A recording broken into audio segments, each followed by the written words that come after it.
Bonjour ou bonsoir à vous tous et bienvenue dans Le Monde en 7 ce samedi 11 mai 2024. Nous allons parler du Tchad, évoquer ces tensions après la victoire annoncée du président Mahamat Idriss Déby au premier tour de la présidentielle. Nous parlerons également de la Côte d'Ivoire, la convention du PPACI, c'est le parti de l'ancien président Laurent Gbagbo. L'ancien président donc devrait, selon toute vraisemblance, être porté candidat à la présidentielle dans son pays. Et puis en seconde partie, on parlera du Togo. On va évoquer les élections législatives. La Commission électorale nationale indépendante a proclamé les résultats provisoires.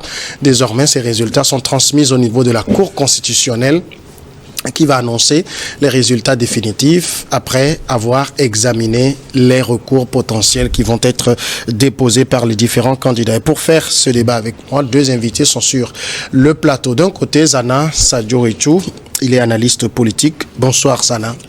Bonsoir Samuel et bonsoir à tout le monde qui nous suit. Et merci d'accepter notre invitation. Face à vous, Georges Hérault, homme politique du cercle des leaders émergents. Il était candidat à l'élection législative dans sa circonscription. Il nous en dira quelques mots en seconde partie d'émission. Georges Hérault, bonsoir.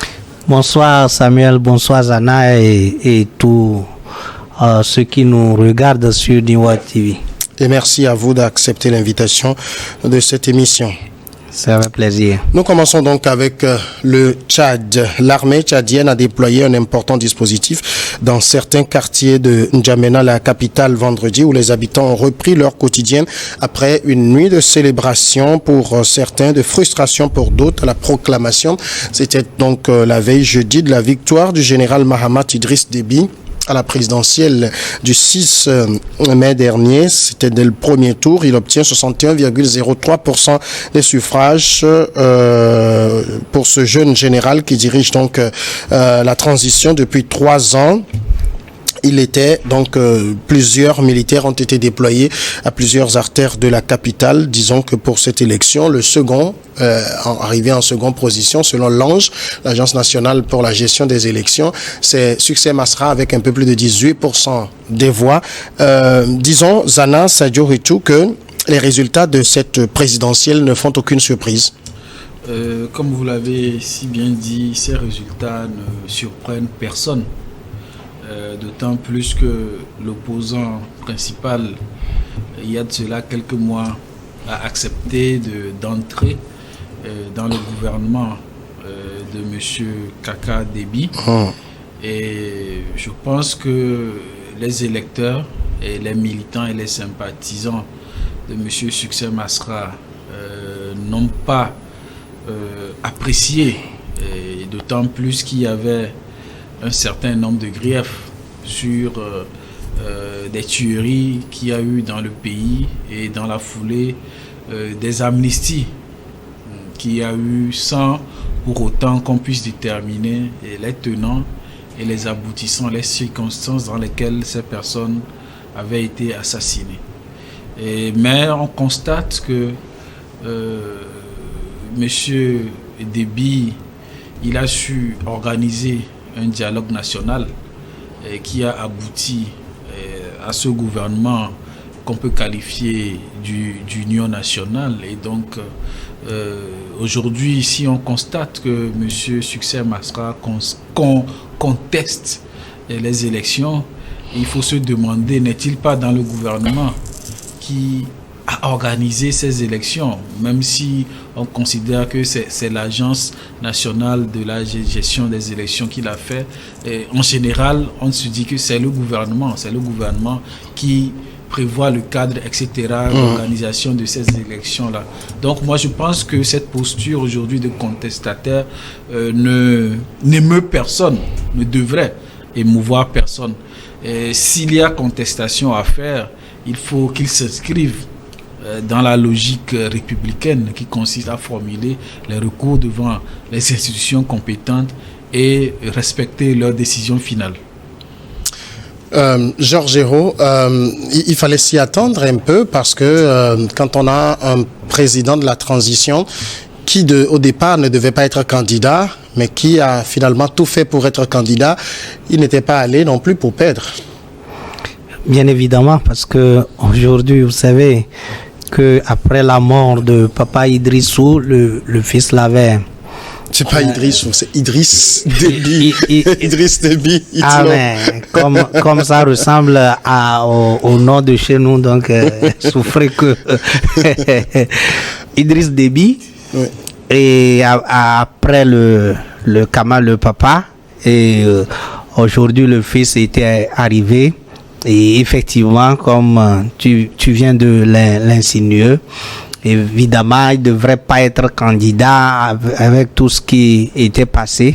Non, c'est pas une insinuation, c'était ce que disait la charte de la transition avant que cela ne soit modifié. En fait, Samuel, il faut savoir que ce sont les hommes qui ont fait ces tests-là et ce sont les hommes qui ont modifié, et donc c'est pour cela que je parlais du fait que tu as encore évoqué le test passé. Sinon, en temps normal, tu ne devais même pas invoquer ce qui a été déjà passé. Donc aujourd'hui, il est candidat, c'est pas quand même pour laisser le pouvoir après avoir passé ce temps de transition, passer ce temps-là pour pouvoir modifier quand même les tests de la transition pour lui permettre d'être candidat. Ça ne devait pas être quand même son, en fait, sa vision des choses. Et effectivement, de savoir aussi que le Tchad, avec tout ce qui se passe, avec le terrorisme qu'il combat, le général, parce que c'est d'ailleurs ce pourquoi il y avait la transition militaire au lieu de passer par le président de l'Assemblée nationale. Et donc, il y avait comme épée de Damoclès sur la tête de toute la nation qui pèse, c'est le terrorisme. Et donc, les militaires ont choisi la voie militaire pour pouvoir quand même sauvegarder la paix et permettre de défendre le territoire tchadien. Mais aujourd'hui, nous avons vu le résultat, puisque, étant donné que Succès Masra a déjà accepté de devenir le chef de gouvernement dans la transition du président de Idriss Kaka, je pense que avec ça déjà, il a déjà quand même, puisque même son arrivée, son exil et son arrivée avaient divisé déjà ses militants. Il y avait pour certains qui pensent qu'il ne devait pas revenir pour prendre une position dans le gouvernement, ou bien du moins dans la transition. Mais il y avait d'autres qui pensent que après tout ce qui était arrivé, il va falloir qu'il revienne pour que le pays soit quand même, qu'on organise une assise nationale qui a la cohésion. Mais ces partis-là qui ont refusé, qui ne devaient pas s'associer au gouvernement ou bien à la transition, je pense que ce sont ces partis-là qui peut-être l'ont censuré ou qui n'ont pas voulu s'associer à lui pour pouvoir renverser la tendance au niveau de cette élection. De toute façon, avec Succès Masra comme Premier ministre, candidat, Kaka Déby était très assuré de remporter cette élection, d'autant plus qu'il a mis toute son énergie pour éliminer celui qui après faisait office de principal opposant, qui était de la même ethnie que lui. Sincèrement, je n'ai pas les preuves pour affirmer, comme vous le dites, qu'il a mis tous les moyens pour éliminer celui qui était son farouche opposant, mais on peut tout de même constater qu'il a perdu la vie dans des conditions assez troubles, et qu'il était important donc de d'élucider bien avant même la tenue de ces élections. Mais toutefois, on peut constater que forcément, Monsieur Succès Masra, il a dû subir les conséquences de son ralliement, si on peut le dire, en quelque sorte d'un accord politique qu'il a eu avec Monsieur Kaka Déby. D'autant plus que, comme je le disais tantôt, lorsque entre-temps vous aviez été exilé à l'extérieur, vous aviez incarné une certaine opposition radicale, et que sans une certaine entente avec vos principaux associés politiques, vous décidez d'une manière qu'on peut qualifier d'unilatérale entrer dans le gouvernement de M. Déby, c'est forcément lancer le message comme quoi vous vous alignez d'une manière ou d'une autre sur sa politique.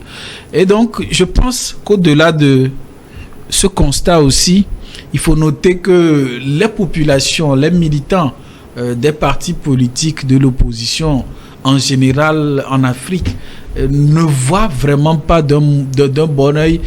Et chaque fois qu'il y a un de leurs leaders qui rentre dans un accord politique, ils sont toujours par la suite sanctionnés au cours des scrutins qui suivent.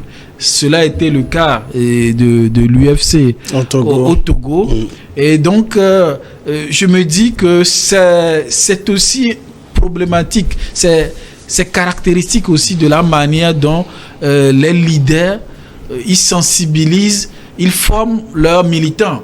Un accord politique pour dire une paix des braves ne devrait pas conduire à un désamour vis-à-vis, n'est-ce pas, de son électorat, de ses militants.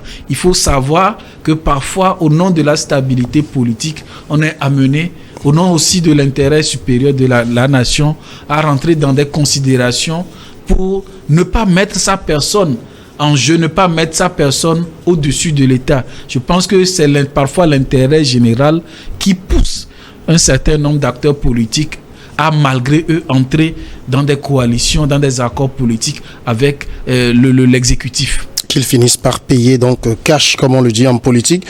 Déjà jeudi soir, avant l'annonce des résultats, 1 heure avant l'annonce des résultats, le Premier ministre Succès Masra déclarait qu'il était vainqueur de cette présidentielle dès le premier tour et que le camp Déby allait falsifier les résultats. Il avait appelé ses partisans à se mobiliser pacifiquement mais fermement. Est-ce que on peut dire que c'est une véritable victoire qu'il revendiquait, ou bien c'est juste la rhétorique connue des oppositions en Afrique?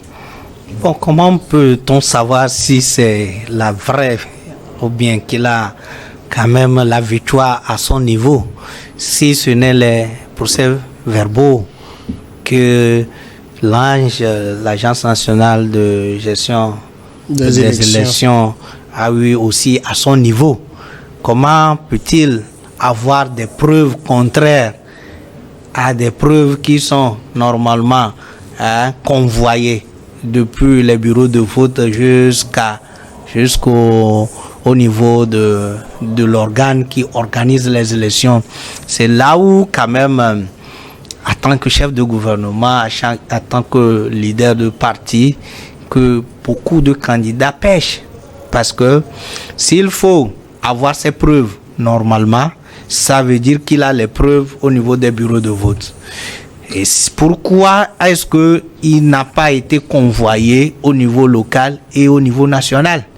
Et pourquoi les preuves sont différentes? En fait, le problème que je trouve à ce niveau, c'est que il anticipe sur le fait que son échec proviendrait de fraude électorale. Oui. En fait, c'est tout simplement ça. Et est-ce que la question qui se pose en Afrique, c'est quand même pas seulement en Afrique, mais ça ne devient-il pas de sport favori pour les perdants de vouloir toujours dire que c'est parce que il y a tel que j'ai perdu? Est-ce que c'est toujours faux? Est-ce que c'est toujours faux? Est-ce que le fait d'accepter sportivement avec fair play comment on l'appelle, la défaite n'est pas encore une maturité politique, la sagesse dégagée? La question de savoir est-ce que c'est toujours faux, mais est-ce que l'autre aussi, est-ce que c'est toujours vrai? Oui, donc, ce qui fait que vous savez que la question de la transparence des élections se pose en Afrique. En fait, dans beaucoup de pays, sinon on ne peut pas dire dans la plupart des pays. En fait, la transparence des élections a un coût que peut-être dans une autre émission, on peut discuter. En fait, tout cela a un coût. Le problème que le Tchad actuellement avec Masra Succès qui dit de tenir des procès verbaux qui lui donnent, je crois, 59%. Et sur le président de la transition qui devait être quelque chose de 14% ou bien quelque chose. Ces procès-verbaux-là proviennent d'où? Et pourquoi ces procès-là n'ont pas été compilés conformément? Et si tel est le cas, y a-t-il pas des voies de recours? Est-ce que s'il a normalement les preuves, mais pourquoi ne pas faire de recours en bonne et due forme? D'abord pour voir si c'est si la Cour suprême ou bien la Cour constitutionnelle ou bien l'organe qui doit quand même analyser les recours va prendre ces preuves en considération avant d'appeler peut-être les gens à sortir et à être fermes. Même ce que moi, à mon avis, n'est pas normalement la voie idéale, parce que une fois les recours clos, il faut que le pays soit lancé sur la voie de développement, parce que ça ne dépend pas de celui qui gouverne, mais ça dépend de l'action qui a été menée pour quand même l'intérêt général de la population. En même temps, avec les recours, on sait comment les cours constitutionnels sont constitués dans la plupart des pays en Afrique. Est-ce que aujourd'hui, quand on regarde 61% des suffrages qui sont donnés donc à Kaka Déby, et quand on voit comment la capitale tchadienne est barricadée, on peut aussi se demander de quoi a-t-on peur si on a 75% des Tchadiens sont allés voter selon les chiffres communiqués. 61% des Tchadiens aiment Kaka Déby. De quoi a-t-on peur? Non, je pense que tout d'abord, il faut reconnaître que le Tchad, au Tchad, la situation sécuritaire est très fragile. Et donc, le risque que peut entraîner certaines manifestations dans lesquelles certains groupes armés terroristes pourraient s'infiltrer, ce risque n'est pas du tout à minimiser. Et donc, naturellement, l'État, dans l'exercice de ses fonctions régaliennes, a pour mission d'anticiper sur ces risques-là. Et moi, personnellement, je comprends parfaitement le déploiement des forces de défense et de sécurité tchadiennes pour sécuriser la capitale. Je crois que la sécurité est un enjeu national et très important, surtout dans cette période-là, dans toute la sous-région en Afrique subsaharienne, où les groupes terroristes émergent un peu partout. Et donc, on ne peut pas reprocher cela à l'État tchadien. Et je pense que, comme l'a dit tout à l'heure M. Eo, s'il y a des éléments qui tendent à donner raison à M. Succès Masra, mais il faut qu'il utilise les voies de recours qui lui sont offertes en saisissant les juridictions compétentes, et tout le monde appréciera comment le droit sera dit. Je ne suis pas de ceux qui s'inscrivent dans un certain fatalisme qui consiste à dire que nous connaissons d'avance comment, ou bien la composition des cours constitutionnels, des juridictions de recours en matière électorale en Afrique. Je pense que c'est ce genre de discours plutôt qui a tendance à démobiliser l'électorat, qui a tendance à entraîner des abstentions parfois records dans certains contextes. Et je pense que lorsque vous acceptez de rentrer dans une compétition, c'est que d'abord vous estimez avoir compris les règles du jeu, vous estimez que vous avez les moyens de votre politique. Et donc moi personnellement, je ne comprends pas vraiment ceux qui sont capables d'aller à des élections et lorsque vient le moment de recueillir les preuves qui attestent leur prétendue victoire, ils sont absents tout en invoquant le coût élevé de comment on appelle ça, de la procédure de collecte des preuves et de recours aux juridictions compétentes. Quand on est un acteur politique, c'est qu'on a les moyens de sa politique, c'est qu'on connaît les règles du jeu. Et donc, à l'avance, si vous n'avez pas les moyens, abstenez-vous. Auquel cas, mais on dirait que vous êtes dans de l'essayage. En tout cas, quand les règles du jeu sont fixées par l'adversaire contre lequel vous concourez, ça devient également très difficile. Et en même temps, est-ce que Succès Masra, Premier ministre, c'est-à-dire c'est son gouvernement qui a organisé les élections, est-ce qu'il est en mesure de prouver quoi que ce soit? Oui, normalement, parce que d'ailleurs, pour lui, par exemple, ce n'est pas les moyens qui doivent manquer, parce que il a quand même... Il est le chef de gouvernement. C'est forcément sous son tutelle qu'on a organisé cette élection. Et je pense que avec lui aujourd'hui, il doit quand même à un moment donné montrer, quand même se démarquer de ce qui est traditionnel pour les oppositions en Afrique. Parce que on peut être à ce niveau et perdre les élections, on peut gagner aussi. Et donc, la question de savoir si... Est-ce qu'il est en mesure de prouver quoi que ce soit dans la mesure où c'est son gouvernement qui a organisé les élections? Oui, parce qu'il se dit aujourd'hui qu'il a 59, quelque chose %. S'il a pu rassembler les preuves pour calculer, pour compiler, c'est qu'il a des preuves. Et donc, ces preuves-là, autant les envoyer à la Cour constitutionnelle sous forme de recours. Et la Cour avisera.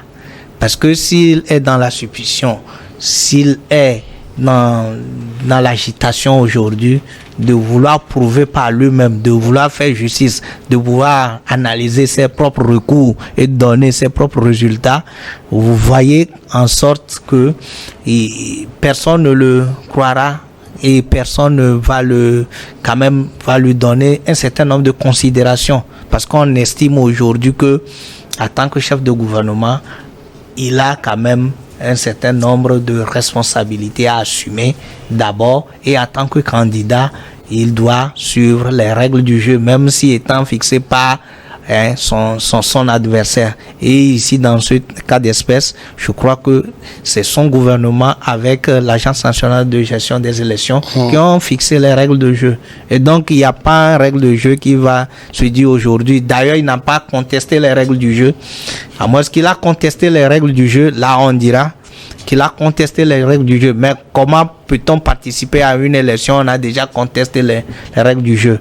Et d'ailleurs, c'est pas au cours maintenant des élections, avant, pendant et après, que lui va vouloir changer les règles du jeu, parce que nul ne doit quand même prononcer les résultats autre que l'organe qui est en charge de prononcer les résultats. Je pense que en faisant toutes ces choses-là, toutes ces agitations autour de lui, fait que aujourd'hui même personne ne le croira sur ce point.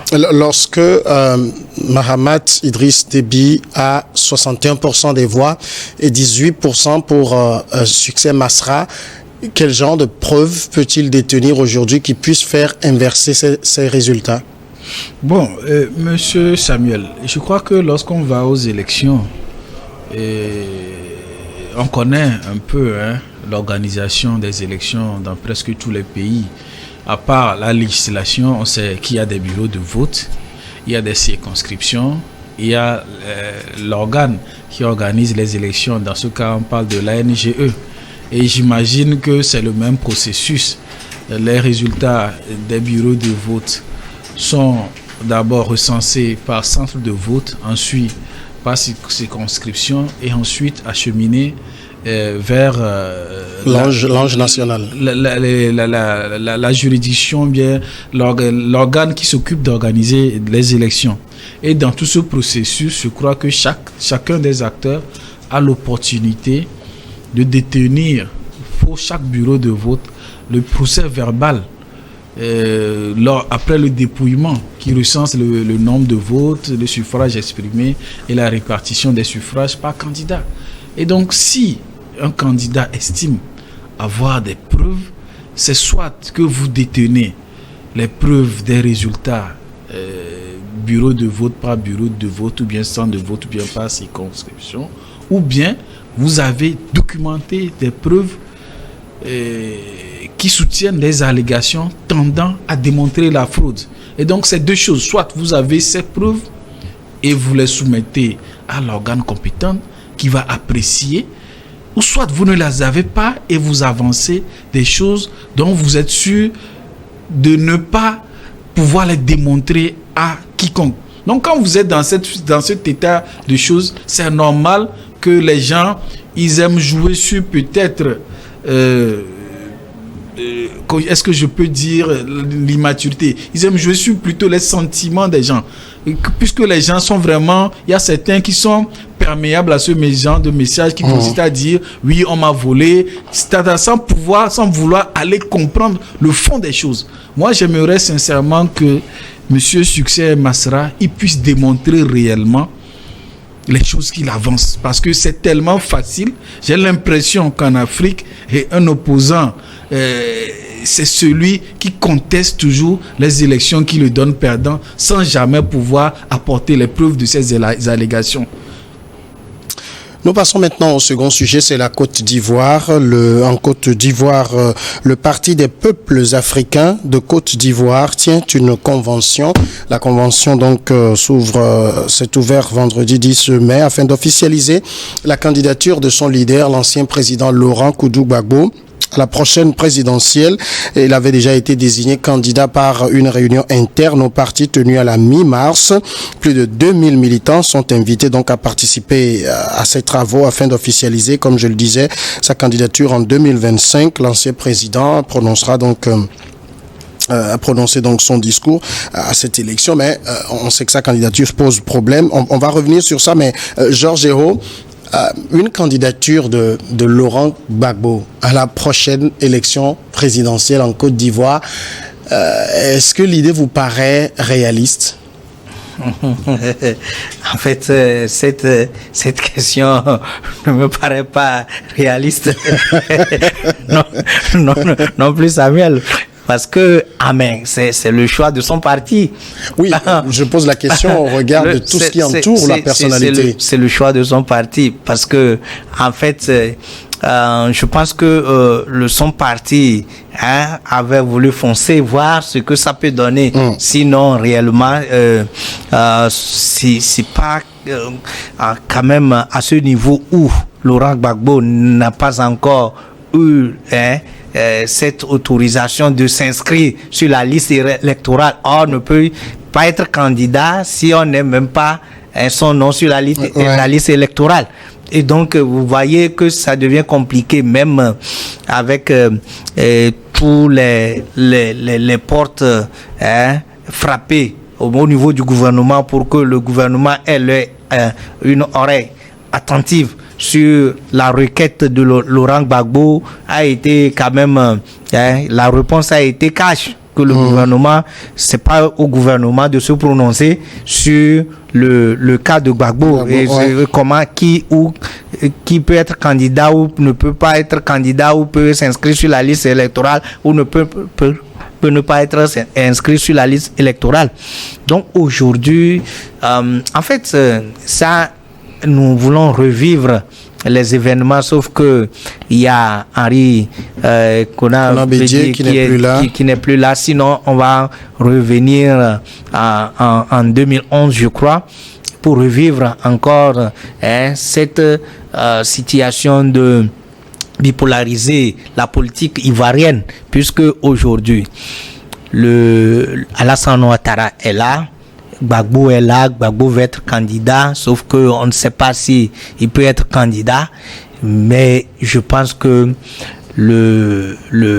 son parti pouvait quand même faire d'autres, c'est-à-dire que prévoir d'autres stratégies plus que de le confirmer comme étant candidat aux élections tout de suite, alors que la personne n'est pas inscrit, il n'est pas éligible, il n'est pas inscrit, il n'a aucune autorisation, il n'a quand même aucune garantie qu'il peut être candidat.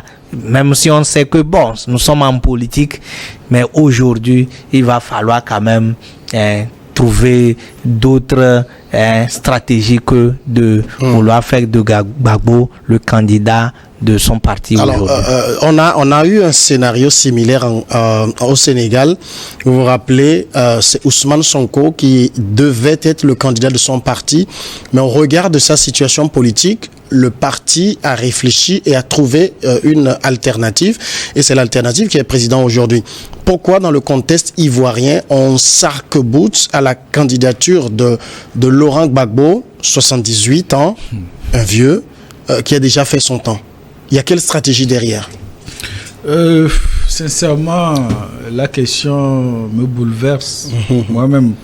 Et j'aurais vraiment du mal à vous répondre. Mais je me demande si, honnêtement, M.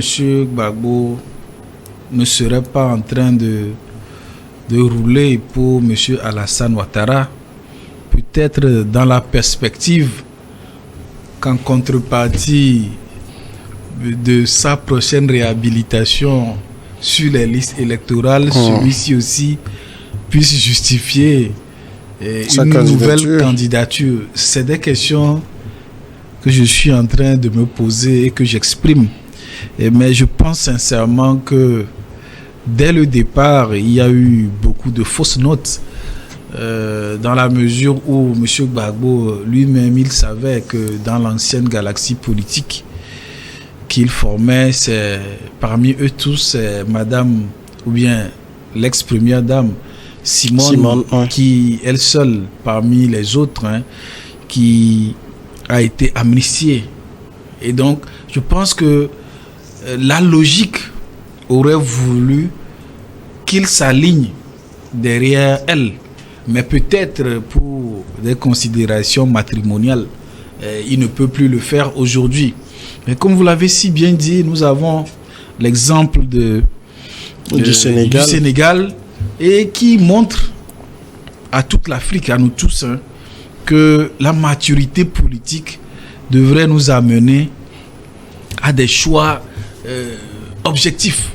Aujourd'hui, M. Gbagbo, à l'heure où nous parlons, il n'est pas inscrit sur les listes électorales. Comment on peut investir ce monsieur en vertu de quelle loi? Moi, je ne comprends pas les militants qui peuvent se permettre d'investir un tel candidat à des élections. C'est-à-dire, qu'est-ce qu'on veut? Peut-être on nous dira c'est une manière de mettre la pression sur le gouvernement. Mais moi, je pense que la logique aurait voulu que d'abord la diplomatie de couloir qui lui a permis de rentrer en Côte d'Ivoire, qui lui a permis que ses comptes bancaires soient débloqués, il n'a qu'à user de la même diplomatie d'abord pour qu'il puisse être réhabilité. Et donc moi je pense qu'il est en train de s'engager dans une aventure au lendemain incertain, en voulant coûte que coûte, à 78 ans, après avoir passé tant de vicissitudes politiques. Non, moi je pense qu'il aurait plus intérêt à se trouver un rôle de sage, à se trouver un rôle de faiseur de roi, celui qui peut soutenir un nouvel élan d'une nouvelle génération. Sincèrement, Gbagbo encore candidat, sincèrement, je pense que c'est triste. Mais nous sommes en politique, nous sommes en démocratie. Il reviendra à ces militants d'apprécier si cette stratégie est la bonne. Moi, personnellement, au vu des tests, il n'est pas inscrit, il n'est pas éligible. Il est encore frappé d'une condamnation. Et c'est juste un arrangement politique au nom de l'apaisement voulu par le président Alassane Ouattara, qu'il est assez libre de ses mouvements, qu'il bénéficie de certaines libertés. Moi, je pense qu'à un certain moment, il ne faut pas en abuser. Il y a d'autres personnalités comme Monsieur Charles Blé Goudé, pour qui j'ai une profonde admiration, qui lui ne bénéficie pas aujourd'hui des libertés qu'on a accordées à Monsieur Gbagbo. Au moins son combat aurait été plus juste s'il s'engageait à ce que les comptes bancaires de ce dernier soient débloqués. Je pense que Monsieur Gbagbo, il décourage. Depuis qu'il est rentré de la CPI, les actions qu'il pose sur le plan politique tend plus à diviser lui-même les soutiens qu'il avait. Aujourd'hui, avec certains propos assez tendancieux sur le rôle que jouaient certaines personnes quand il était à la CPI, celui qui cuisinait, celui qui a cuisiné pendant qu'il ne prenne la relève, celui qui finançait. Sincèrement, à 78 ans, ce genre de propos n'est pas digne de l'âge qu'il porte sur la tête. En même temps, il y a Jean-Gervais Tcheidé, qui est le secrétaire général du PPACI, qui disait que des négociations politiques allaient donc sont envisagées pour discuter de la réintégration éventuelle de M. Laurent Gbagbo sur la liste électorale. Parce qu'il dit, nous avons un passé récent lourd de souvenirs douloureux. Il faut rassurer les populations qu'il peut y avoir des élections sans tumulte. Est-ce que ça veut dire qu'au niveau du PPACI, il n'y a pas de plan B? Mais c'est malheureusement ce qu'on est en train de voir, ou du moins ils n'ont pas prévu de plan B. Parce que mais c'est suicidaire pour un parti politique. Oui, c'est ce qui va se passer. C'est à la dernière minute qu'ils vont trouver leur plan B. Alors que il faut déjà prévoir le plan B. Est-ce que avec cette stratégie, ce n'est pas de mettre la charrue devant les bœufs? Parce que en fait, s'ils disent que les discussions sont en train d'être menées pour réhabiliter Laurent Gbagbo, autant avoir ces discussions, avoir gain de cause avant de pouvoir l'investir. Et là, je pense que c'est mieux et c'est ce qui est souhaitable. Mais de toute façon, ils sont un parti politique, c'est un parti politique. Ils ont le droit de faire ce qu'ils veulent de leur parti politique, investir leurs candidats et tout. Mais on parle de 2025 et nous sommes qu'en avril 2024. Et donc, je ne vois pas ce qui presse aujourd'hui pour que Gbagbo soit investi en avril 2024. Mais quand même, en mai 2024. En mai 2024, on peut quand même, à un moment donné, patienter pour avoir quand même gain de cause. Mais aujourd'hui, comme tu viens de l'invoquer, le cas Sonko avec Bassirou Diomaye Faye, c'est un cas d'école que quand même les politiciens doivent à un moment donné, ceux qui se réclament de l'opposition, qui se disent empêchés par quoi que ce soit pour participer à une élection, doivent quand même copier. Il faut jamais à un moment donné que on puisse mettre, mais je comprends quand même le camp Gbagbo, parce que si tu as discuté avec certains Ivoiriens de son cas, Gbagbo pour eux c'est comme un dieu. Mais des chansons pour Gbagbo ici, si Gbagbo était comme Dieu, je vais l'adorer, etc. Mais quand même, sa personne doit être à un moment donné, si c'est au-dessus de la mêlée, pour comprendre les enjeux politiques d'aujourd'hui et savoir qu'à un moment donné, que ce soit lui, que ce soit le président Alassane Ouattara, à un moment donné, doit quand même tourner la page pour permettre aux jeunes quand même de prendre la relève. Il n'y a pas d'âge, je sais, pour ce qui concerne la présidence. Il n'y a pas Parce d'âge. qu'on peut critiquer l'âge, mais vous savez qu'aux États-Unis, les deux prochains candidats, il y en a un qui va avoir 80 ans et l'autre en a 79. Donc, il n'y a pas question. Moi-même, en le disant, c'est parce que à un moment donné, c'est que il y avait beaucoup de clivages, il y avait beaucoup de conflits entre puisque Ouattara était venu avec la crise de 2011, Gbagbo qui était au CPI, donc vous voyez, mais si ces belligérants ou ces deux personnes-là, au moins à un moment donné, puissent laisser les autres, vous voyez, ils ne sont pas directement concernés par ces crises-là et tous ces problèmes-là, ces conflits-là directement. Donc, la relève va quand même favoriser cette cohésion et cette réconciliation que eux-mêmes, ils ont toujours prôné.